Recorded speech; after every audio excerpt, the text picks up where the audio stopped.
आपने लोगों को अक्सर यह कहते हुए सुना होगा कि जब आप एक उंगली किसी के तरफ उठाते हैं तो 3 उंगलियां आपकी तरफ उठती है।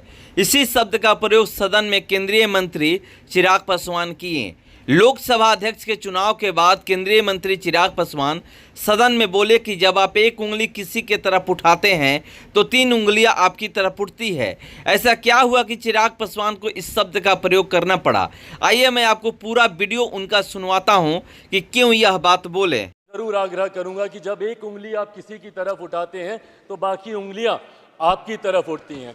जब आप सत्ता पक्ष से किसी एक आचरण की उम्मीद रखते हैं तो वही उम्मीद हम लोग भी आपके राज्य में उसी आचरण की उम्मीद रखते हैं। कई राज्यों के ऐसे उदाहरण हैं, मैं नाम लेना नहीं चाहूँगा, पर जब आप स्पीकर के पद की बात करते हैं, आप डेप्यूटी स्पीकर के पद की बात करते हैं, तो कई राज्य ऐसे हैं जहां पे स्पीकर का पद और डेप्यूटी स्पीकर का पद भी आप ही के पास है, जहां पर सरकार एनडीए का कोई घटक दल नहीं चला रहा, विपक्ष के दल चलाने का काम कर रहे हैं। ऐसे में सर, इस उम्मीद के साथ कि अगले 5 साल आपका लोक जनशक्ति पार्टी रामविलास सर, हम लोगों को बहुत खुशी है आपको पुनः इस चेयर पर देखकर। 18वीं लोकसभा में जिस तरीके से पुनः आपको ये जिम्मेदारी मिली है, हम सबका सर 17वीं लोकसभा का एक अपना अनुभव है।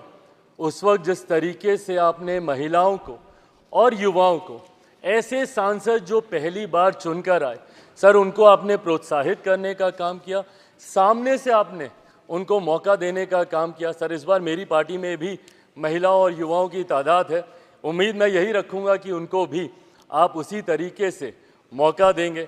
मेरे नेता, मेरे पिता आदरणीय रामविलास पासवान जी के विचारों को लेकर हमारी पार्टी आगे बढ़ने का काम कर रही है। आपने पिछले 5 साल में सर इन तमाम विचारों को इस सदन में रखने का मौका दिया, और इस बात को सर कहने में मुझे कतई कोई संकोच नहीं है कि आपके द्वारा जो फैसले पिछले 5 सालों में लिए गए उसने संविधान की मर्यादा को बढ़ाने का काम किया और लोकतंत्र को और मजबूती देने का काम किया। सर, हम लोग चुनाव बाहर लड़कर आ गए हैं। मैं तमाम साथियों से यही आग्रह करूंगा कि जहां चुनाव लड़ना था हम लोग लड़ चुके हैं। अब हम सबकी जिम्मेदारी है कि अपने अपने क्षेत्र के मुद्दों को हम लोग यहाँ पर रखें और अपने देश को आगे लेकर जाने की जिम्मेदारी के साथ हम लोग यहाँ पर कार्य करने का प्रयास करें। सर, आज सिर्फ आपको बधाई देने के उद्देश्य से हम लोग खड़े हुए हैं, पर हाँ, कई बार जब विपक्ष के द्वारा कई बातें कही जाती हैं, मैं इतना भी मैं ज़रूर आग्रह करूँगा कि जब एक उंगली आप किसी की तरफ उठाते हैं तो बाकी उंगलियाँ आपकी तरफ उठती हैं।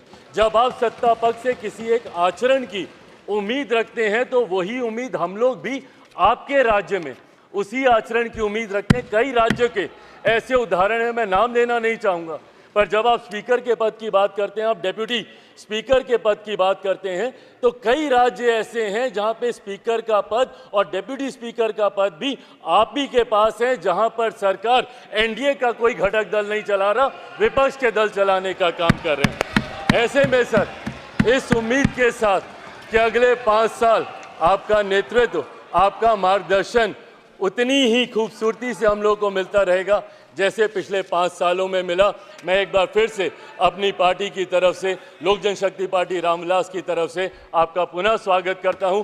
पिछले 5 साल के लिए आपको बधाई देता हूं और अगले 5 साल के लिए आपको शुभकामनाएं देता हूं। धन्यवाद।